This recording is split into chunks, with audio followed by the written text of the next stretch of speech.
তারিক জিয়া 12 তারিখ বলল, মানে 9 তারিখ 9 ফেব্রুয়ারি, যে এই বাংলাদেশ সবার, এই বাংলাদেশে আস্তিক নাস্তিক সংশয়বাদী পাহাড়ে বা সমতলে বা হিন্দু বৌদ্ধ খ্রিস্টান মুসলিম সবাই সমান অধিকার পাবে। 18 তারিখের একই তার জাতির উদ্দেশ্যে প্রথম ভাষণে সে এই জায়গাটা বাদ দিয়ে দিয়েছে, আস্তিক নাস্তিক সংশয়বাদী বাদ দিয়ে দিয়েছে। এখন তারিক যে নিজে আস্তিক কিনা নাস্তিক সেটা ব্রিটেনে অবস্থানকালীন তার পেশা কি ছিল, তার খাবার দাবার কি ছিল, বা তার কথাবার্তা কি ছিল, সেটা তো মানে কোনো কিছু দেখেন, আপনি প্রকৃতিতে যা কিছু দেবেন আপনি হয়তো সাময়িকভাবে গোপন করতে পারেন, কোনো কিছু গোপন থাকে না। আমি তার মিনিস্ট্রিতে যাদের যাদের বসানো হয়েছে তাদের নাম ধরে বলতে পারি কে কোন, কে কে আস্তিক বা কে নাস্তিক। তো সে তার বড় একটা সংখ্যাকে বাদ দিয়ে দিয়েছে 1 সপ্তাহের ব্যবধানে, সে তার কথায় থাকতে পারেনি। তাকে কি কেউ বলেছিল যে নাস্তিকদের অধিকার বাংলাদেশে দিতে হবে, এটা আপনি বলেন? কোনো নাস্তিক সংশয়বাদী বলেন নাই। সেটা বলেছে কেন সেটাও সে জানে, আবার এখন বাদ দিয়েছে কেন সেটাও সে জানে। একটা নেতার ব্যক্তিত্ব যদি এই পর্যায়ে হয় তাহলে তো আর কিছু বলার নেই। তা সে কেন দেশে ফেরেনি, এই নিয়ে আমরা অনেক সমালোচনা করেছি।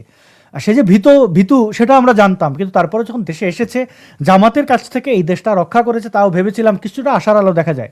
সে বাংলাদেশে ফিরে কি এই যে সাংবাদিকরা শাহরিয়ার কবির থেকে শুরু করে আনিস আলমগীর, অসংখ্য প্রথিতযশা সাংবাদিক মিথ্যা মামলায় জেলে রয়েছেন। সাকিব আল হাসানের মতো ক্রিকেটার বাংলাদেশ আর কখনো পাবে কিনা আমি জানি না। কাউকে কি আহ্বান জানিয়েছে যে হ্যাঁ এখন থেকে আমি আমি আমি আমি দায়িত্ব নিলাম, আমরা সব কিছু সমাধান করব, সেই রকম কোনো কথা দিয়েছে? দেয়নি তো। তো সে ওই সেমি ডানপন্থী থেকে ওই রকমই মানে জামাতের সাথে মাখামাখি করে চলাফেরা। আপনি দেখেন না, এই যে জুলাই জঙ্গি মেহেদী হাসান ভারতে গেল, তার কাছে ভারতের গোয়েন্দা সংস্থা এবং পুলিশের তদন্ত অনুযায়ী 40 লাখ টাকার তার কাছে ক্রিপ্টোকারেন্সি পাওয়া গেছে তার ওয়ালেটে। এবং ওই পর্তুগালে যাওয়ার জন্য তারা 2 জন যাচ্ছিল, প্রায় 80 লাখ টাকা দরকার। এই যে কোটি টাকার উপরে তার কাছে বর্তমানে রয়েছে, তাকে কি বাংলাদেশে ডিপোর্ট করার পরে অ্যারেস্ট করেছে, কোনো জিজ্ঞাসাবাদ করেনি? তার মানে জুলাই জঙ্গি স্বঘোষিত পুলিশ হত্যাকারীকে সে খুল্লাম খুল্লা ঘুরতে দিচ্ছে। ল অ্যান্ড অর্ডার কোথায়? কোনো তার তো প্রয়োগ নেই, সে কিভাবে টিকবে? অনেকে বলছেন যে দেখুন তারেক রহমানের উপর অনেকগুলো শর্ত রয়েছে। কেউ তাকে পাপেট গভর্নমেন্ট বলতেছে, মানে পুতুল সরকার বলতেছে। হ্যাঁ, যেই সমস্ত বলতেছে কেন, তো প্রমাণিত। রজার রহমান, মানে তার দলের লোকরাই তো তার বিরোধিতা করেছিল। রজার রহমান, ওই খলিলুর রহমান, যে একজন কি করে বিদেশি নাগরিক আমাদের দেশের, এটা স্বয়ং সালাউদ্দিন সাহেব বলেছেন, মির্জা ফখরুল ইসলাম আলমগীর বলেছেন, আরো অসংখ্য নেতা বলেছেন, মির্জা আব্বাসও বলেছিলেন। তো সেই লোক তো এখন তার পররাষ্ট্রমন্ত্রী। কিভাবে সে তো কম্প্রোমাইজের মধ্যে দাবি কি লোকের, এটা তো প্রমাণিত আপা। না এখন মানে তাহলে তিনি যদি এই শর্তগুলো পূরণ করেন, যে সমস্ত দেখেন ডোনাল্ড ট্রাম্প তাকে যেই ইয়েটি দিয়েছে, তাকে যে চিঠিটি পাঠিয়েছে, হ্যাঁ, এই চিঠির অথেন্টিসিটি কতটুকু আমি ঠিক জানি না। আমার মনে হয় এটা অথেন্টিক একটা চিঠি। কিন্তু যেই ভাষা, যা তাকে স্মরণ করিয়ে দিয়েছে, এটি তো রীতিমতো একটা হুমকি। আ শিষ্টাচারের মধ্যে কখনো পড়ে না এরকম। তার উপরে আবার ১ম মানে প্রধানমন্ত্রী হওয়ার পরে ১ম তার শুভেচ্ছা বাণীর মধ্যে এগুলো পড়ে না। সো কোনোভাবে যদি তারেক রহমান আ তার এই শর্ত পূরণ করতে না পারেন, সেই ক্ষেত্রে তার পরিণতি কি হবে? আমরা দেখছি এখানে মাল্টিপ্লে মানে অনেকগুলো শক্তির প্রভাব তো আমরা দেখছি। সো তারেক রহমানের জীবন কতখানি আ আ কতখানি সিকিউর, নিরাপদ, এটা কি আপনাদের মনে হয় না? তারেক রহমানের জীবন নিরাপত্তা নিশ্চিত হয়েই তিনি বাংলাদেশে এসেছেন। তার এত সাহস নেই যে নিজে থেকে দেখাবেন। তিনি তার বঙ্গবন্ধু বা ওই টাইপের কোনো নেতা বা যোগ্যতা দিয়ে নেতা হননি, বাবার পরিচয়ে নেতা হয়েছেন। আবার ছাত্র জীবনে যে তিনি ছাত্র রাজনীতি করেছেন, ভালো পড়াশোনা করেছেন, কোনো কিছুই তার মধ্যে নেই। যে বিশেষণগুলো ছিল 10% খাম্বা বাবা, ওইসবই তার যোগ্যতা, গ্রেনেড বাবা হিসাবে। এখন তিনি যাদের সাথে নেগোশিয়েট করে বাংলাদেশে ফিরেছেন, তাদের সেই নেগোসিয়েশনের শর্তগুলো রক্ষা করতে পারবেন বলে আমার মনে হয় না। তিনি সেরকম যোগ্য ব্যক্তি নন। এখন আগে বলা হতো আওয়ামী লীগ হচ্ছে যে গোলামির চুক্তি করেছে এর সাথে ওর সাথে। ট্রাম্পের ওই চিঠি থেকে তো গোলামির চুক্তির একটা প্রমাণ আমরা পেলাম। এইবার হচ্ছে তিনি যে কিনবেন, এই যে বিমান কেনা, আমেরিকা থেকে সুতা কেনা এবং খাদ্যশস্য কেনা, আটলান্টিক পাড়ি দিয়ে তিনি এগুলো আমদানি করবেন, তারপর আবার রপ্তানি করবেন, এই সব কিছু তিনি পারবেন বলে আমার মনে হয় না। এবং যে লোক গোলামির চুক্তির মাধ্যমে দেশে আসে, ফেরে, এবং সে প্রকৃতির নিয়মের বাইরে গিয়ে এগুলো বাস্তবায়ন করতে পারবে বলে আমি মনে করি না। আর জনস্রোত, সবসময় আমি যেটাকে বিশ্বাস করি, মানুষের আকাঙ্ক্ষা, মানুষের ইচ্ছার বিরুদ্ধে গিয়ে যত শক্তি আপনাকে বসিয়ে দেখ, আপনি টিকতে পারবেন না। এটা হয় না। হুম। আপনি যদি ভাত দিতে না পারেন, মানুষের অন্ন বস্ত্র বাসস্থান নিরাপত্তা দিতে না পারেন, আপনি টিকবেন না। আপনার কি মনে হয় ইউনূস এমনি এমনি এই পাতানো নির্বাচন দিয়ে সে ক্ষমতা ছেড়েছে? ইউনূস তো সেই লোক না।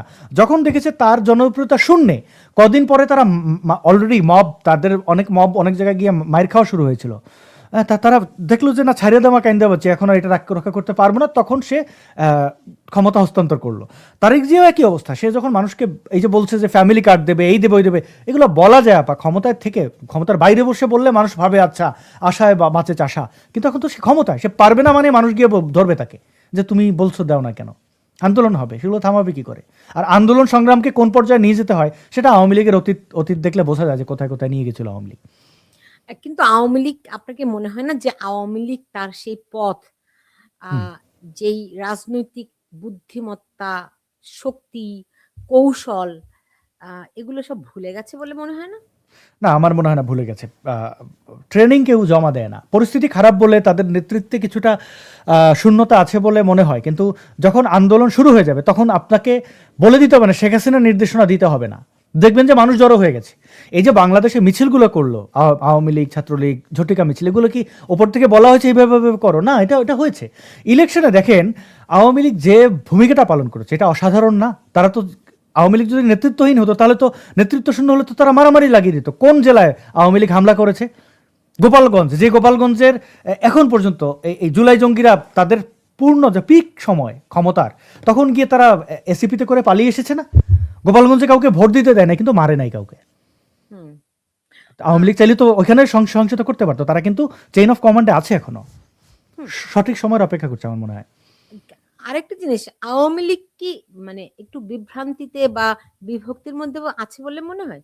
এরা পরস্পর সঙ্গে যেরকম লাগালাগি করছে, যেরকম আক্রমণাত্মক হচ্ছে, আপনার কি মনে হয় যে এইভাবে করে দল চললে এদের সামনের, মানে অবশ্য এত বড় একটা দল যে তাদের তো বিভক্তি থাকবেই, তাই না? তারপরও তাদের এই 18 মাসে অন্তত কিছু ক্ষেত্রে তো আ আ মানে অন্তত নিজেদের মধ্যে সমঝোতা হওয়া দরকার ছিল নাকি? দেখেন, ওই চৈত্রি মাসে হালের গরু মরে গেলে যেরকম বৌরে মা ডাকে, আওয়ামী লীগের অবস্থা হচ্ছে তারা খুব রেগে আছে। যাকে সামনে পায়, তোর জন্য আমার ক্ষমতা গেছে, তোর জন্য আওয়ামী লীগের পথে, এইটা তাদের রাগ। যারে দেখে তার উপরে চেতে। এখন এটা চলবে, এটা একটা সিমটম, এটা বেশি দিন থাকবে না। বেশি দিন কেন বলছে? 18 মাস তো হয়ে গেছে। না, এটা 18 বছরের মতো ক্ষমতায় তারা ছিল, তাই না? 16 বছর, 18 মাসে তো এই ক্ষত যাবে না। তবে পরিস্থিতি যাই হোক না কেন, দেখেন আপনি যদি এই জুলাই জঙ্গিদের অবস্থান, এই যে যেমন ইউএসএতে বা ব্রিটেনে যখন তারা গেছিল, এই যে আক্তারের উপরে ডিম মারা বা ওইদিকে প্রেস উপদেষ্টা, এরা কিন্তু এদের বিলাই বানিয়ে ফেলেছিল। বাঘ থেকে বিলাই হয়ে গেছিল ওভার দ্য নাইট। আওয়ামী লীগের ওই উচ্ছ্বাস চলে আসে যখন দেখে যে জুলাই জঙ্গি হান্টিং, এইসব ক্ষেত্রে আমি দেখেছি তৃণমূলের যে উচ্ছ্বাস, যে আগ্রহ।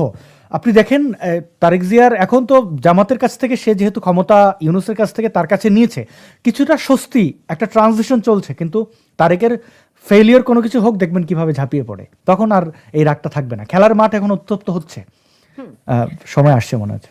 তবে এতটা মনে হয় না সহজ হবে, কারণ বিএনপি এবং জামাত তারা উপরে দেখাবে যে তারা আলাদা, কিন্তু যখনই আওয়ামী লীগের আসার কোথাও কোনো রকম সম্ভাবনা দেখবে, এক হয়ে যাবে, আবার ঐক্যবদ্ধ হয়ে যাবে। এটি আওয়ামী লীগের লোকেরা নিশ্চয়ই বোঝে।